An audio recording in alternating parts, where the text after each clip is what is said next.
دیکھیں ایک بات یاد آ گئی علم کی.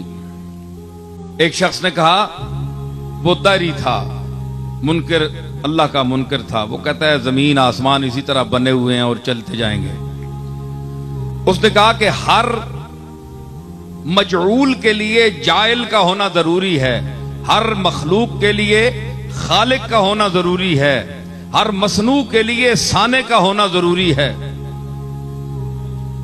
تو اللہ جس کو تم اللہ کہتے ہو، اے علی تم بتاؤ کہ اگر اس نے اس پوری کائنات کو بنایا ہے، ذرے سے آفتاب تک تمام اشیاء کو بنایا ہے، تو پھر اس کا اپنا خالق کون ہے؟ اس کو کس نے بنایا؟ مسلمان تو خاموش ہے، وہ کہتا ہے کہ وہ اپنی ذات سے قائم ہے، اس کا کوئی خالق نہیں، لم یلد ولم یولد. مگر وہ کہتا ہے کہ نہیں، میں عقل ظاہر سے ماننا چاہتا ہوں، عقیدے سے نہیں. اگر میں قرآن کو مانتا تو پھر قرآن نے جو کچھ کہا ہے وہی میرے لیے کافی ہوتا. میں تو جس نے قرآن کو نازل کیا ہے اس کو بھی نہیں مانتا، تو قرآن کو کیسے مانوں؟ مجھے بتاؤ اے علی،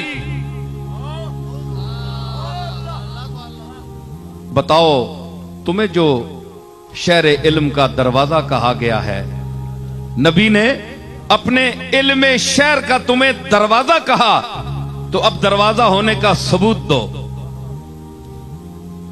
فرمایا مولا کائنات بولے، فرمایا نہیں مانتا کہ ہر بنانے والے کے لیے ایک بنانے والا، پھر اس کا بنانے والا، پھر اس کا بنانے والا. یہ تو دور و تسلسل ہے، یہ محال عقلی ہے، یہ تو ہو ہی نہیں سکتا. اس کی تو پھر کہیں رکاوٹ ہی نہیں. پھر اس کا بنانے والا، پھر اس کا، پھر اس کا، پھر اس کا، یہ ساری عمر تسبیح پڑھتے رہو.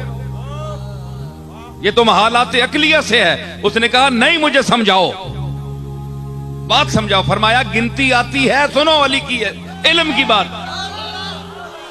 فرمایا گنتی آتی ہے جی، 1 2 3 4 5 6 گنی نا. فرمایا الٹے گنو. اس نے کہا 6 5 4 3 1. جناب علی نے فرمایا 1 سے پہلے گنو.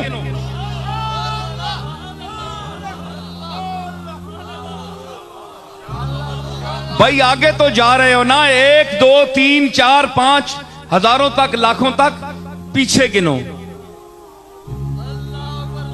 اس نے کہا جناب 1 سے پہلے تو ہے ہی نہیں.